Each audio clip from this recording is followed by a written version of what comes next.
시청자 여러분 안녕하세요. 아태민 경제TV입니다. 11월 18일, 11일도 중순을 넘어가고 있는데 하순으로 접어들고 있는데 월요일 시장 전망 짜보도록 하겠습니다. 제 카페 네이버에서 아태민 남다른 주식 투자의 길 들어오시면요. 네, 모두가 제가 만든 자료들 그 속에서 데일리 들어가 보겠습니다. 자, 그리고 공지에 말씀드리면요. 제가 그 개장 전에 장중에도 그리고 휴일에도 마찬가지로 필요한 정보들을 텔레그램 통해서 알려드리고 있습니다. 그래서 대민 한칸디오 경제TV 텔레그램 들어오시면요.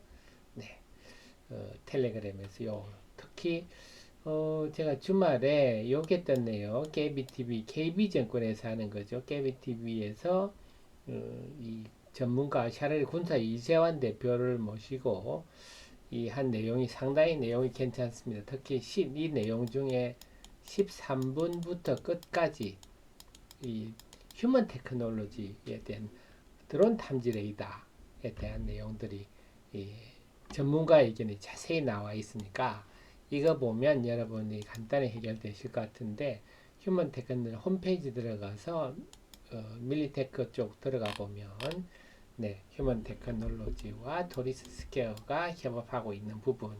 사실 휴먼 테크놀로지의 경영진과 도리스 스퀘어의 경영진이 같습니다. 그 다음에 휴먼 테크놀로지의 최대 주주 투자 조합이 도리스 스퀘어 관련인들로 다 된 사실 이 집이 한 집이나 마찬가지인데 한번 그 영상을 읽어보시면 큰 도움 되시겠습니다. 주식 투자라는 사업은 기업에 대해서 알수록 유리할 수밖에 없다. 자, 목요일 데일리에서 제가 그 말씀을 드렸죠. 어떤 말씀을 드렸습니까? 목요일 데일리에서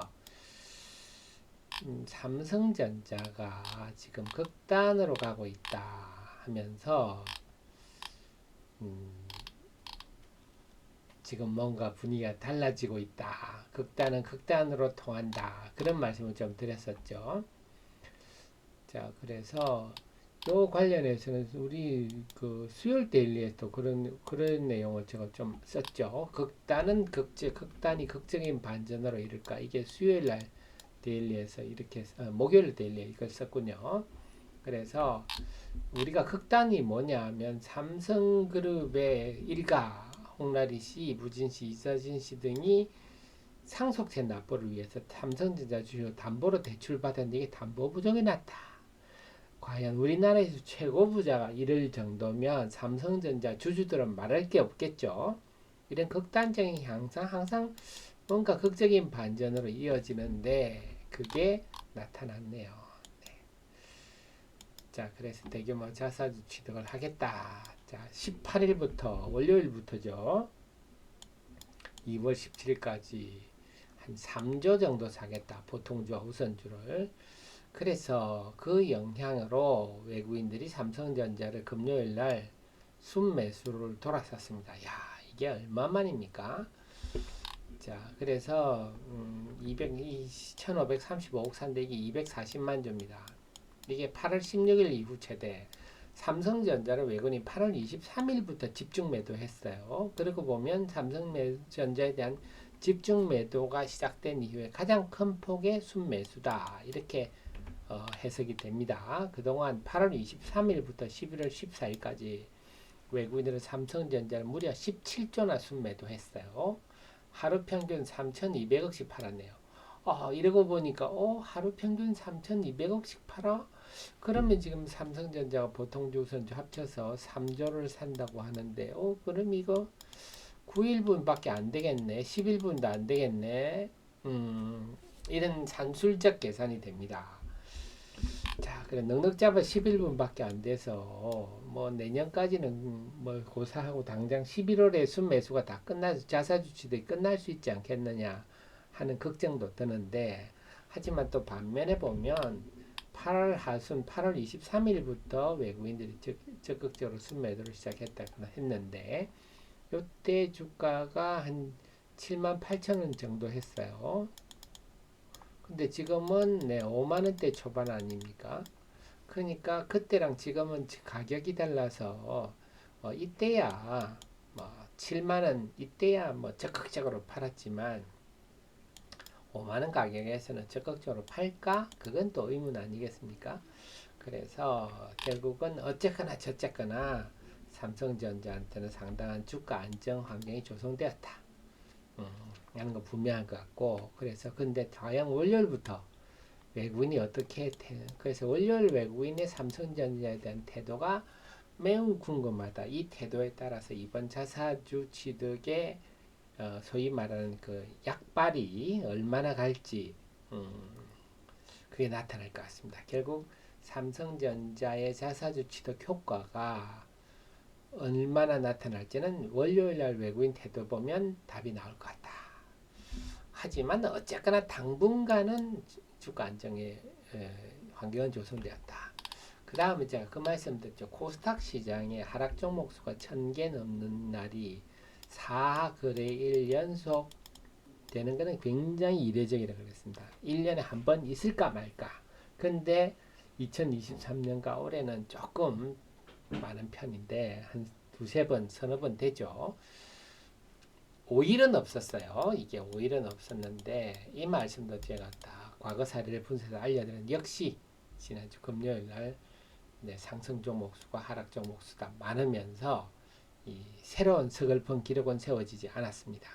근데 알 수 있는 것이 외국인이 사면 지수가 오른다. 상승 종목이 많아진다.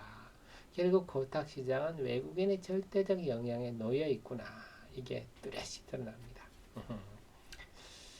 자, 그럼 월요일부터 또 어떻게 될지 이게 문제인데 당연히 월요일날 외국인 동향 보면 답이 나오겠죠. 여기서 또 우리 서글픈 얘기 해야 되겠습니다. 개인 투자자들이 지금 코스닥 시장에 4일 연속 순매도인데 갈수록 커집니다. 지금 개인들이 코스닥 시장에 순매도하는 게 이익이 나서 매도하는 건 없죠. 전부 대부분이 손실이 특히 담보 부족.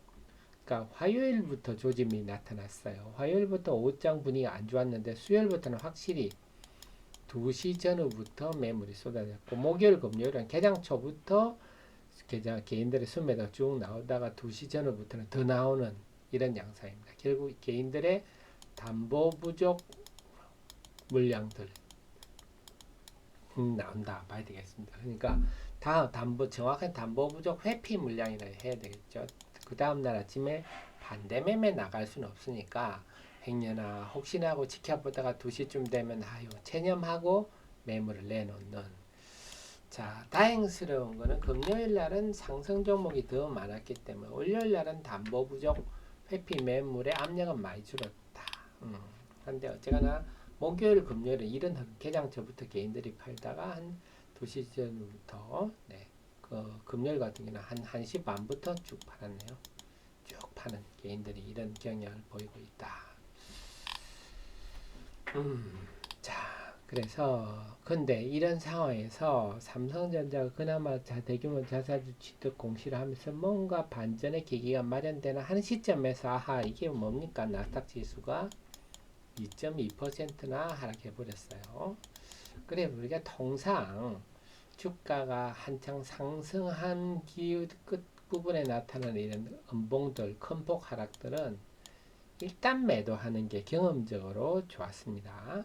물론 지난번에 이런처럼 10월 말처럼 이랬다가 다시 돌아서는 경우도 있죠. 미국 대선 관련해서 하면서. 하지만 우리가 경험적으로 본다면 주가가 상당히 오른 시점에서 나타나는 음봉 때는 매도하고 보는 게 결과가 대체로 좋았더라. 그렇게 보면 지금 미국 나스닥 시장은 매도하는 게 제가 만약에 엔비디아나 이런 거 갖고 있으면 일단 팔고 보겠어요. 근데 그 말은 추가 하락할 가능성이 높다 이런 얘기가 되겠습니다. 그래서 월요일 날 미국 시장이 제가 볼 때는 반등하려고 조금 애를 써보다가 다시 밀릴 가능성이 높다 이렇게 판단이 되는데요. 이게 상당히 부담스럽네요. 그리고 그 내용이 상당히 알맹이가 있어요. 10월 미국 소배 판매가 전월 대비 0.4% 예상치를 상회했습니다. 결국 미국의 경기는 여전히 견고하다. 이 말은 금리 인하가 천천히 될 가능성이 높다. 이렇게 해석이 돼서 매물이 나온 거거든요. 자, 이렇게 되면 지금 미국의 국채 이거 10년물 금리인데요. 10월 들어서는 확실히 가파르게 올라오죠. 9월 중순부터 이제 서서히 시동을 걸다가 10월부터 확실히 올라섰는데 보통 이렇게 금리가 확 올라가면 주가가 나스닥 지수가 밀리는 게 가파르게 밀리는 게 일반적이었는데 나스닥 지수도 올랐어요. 그러니까 제가 볼 때는 그리고 10월 말에 좀 조금 이제 영향을 받아 무너지려고 하다가 미국 대선 영향으로 대선에 트럼프가 됐든 뭐 해리스가 됐든 어쨌거나 불확실성이 해소됐다. 그래서 2020년 미국 대선 때도 제가 앞에 분석해 드렸죠. 대선 후 개표하는 날부터 D 플러스 2일까지 계속 올랐다. 이번에도 똑같은 흐름을 보였는데요. 그 이후는 빠졌어요. 2020년에도요. 그렇다면 특히 이렇게 이제는 미국의 금리가 높은 것도 주식시장에 이제 악재로서 이제 새로 작용을 할 수 있겠다. 그래서 미국 시장이 안 좋은 쪽으로 흐르는 게 참 또 우리가 반전해볼라 하는 시점에서 이런 일이 생기네요. 그리고 제가 코스닥 시장은 계속 말씀드렸지만 10월 16일부터 역대 최대 상장이 계속 진행되고 있습니다. 그게 이번 주 10월 20일 수요일까지가 일단락이 됩니다. 월요일은 회사 2개나 상장되네요. 하나도 아니고 2개나 상장되니까 이게 또 시장에 부정적으로 작용할 거다. 그래서 금요일 날 제가 볼 때는 코스닥 시장이 상승 종목이 우세했으나 다시 이번 주 전반은 코스닥 시장이 상당히 좀 힘들어지지 않겠느냐 생각입니다. 그래서 금요일 잠시 반등했습니다만 현금을 확보하는 기회를 삼으시고 최대한 현금 유동성을 유지하려고 애쓰시고 매매는 철저히 초단기에 국한하면은 방어적 투자를 계속 유지하시는 게 필요하겠다. 10월 20일에는 미국 시간으로는 이게 엔비디아 실적도 나옵니다. 이게 또 분수령이 될 것 같네요. 그래서 이번 주는 목요일 정도가 좀 분수령이 될 것 같은 그런 상황인데 전반적으로는 지금은 여전히 우리가 방어적으로 대응할 상황이다. 이렇게 예측해 볼 수가 있겠습니다. 자, 늘 저희 최선의 정보를 함께 하시고요. 도움되셨으면 좋아요 눌러주시면 저희 좋은 기운이 또 우리 애청자님께 옮겨가리라 함께 하리라 생각입니다. 고맙습니다.